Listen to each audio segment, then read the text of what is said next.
Yeah, we have a lot of people who come with cosmetic concerns. Their teeth might be chipped, might be cracked, they could be yellowing, spaces in between. And again, as you could imagine, there are a myriad of ways to address those issues. And a lot of factors that should be considered: gender, age, our jobs. A lot of these things are factors that can help determine what the best course of action might be. A lot of people come in and they'll say, "Oh, I just want my teeth whitened." Well, that's all great, and we can certainly whiten your teeth. However, that's not going to change the arrangement or the shape or the position of your teeth. It's not going to necessarily close a gap if there is one.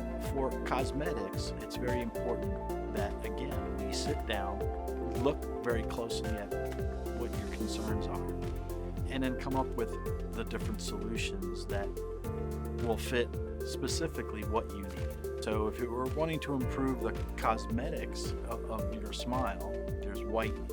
We can do veneers. Sometimes we do crowns.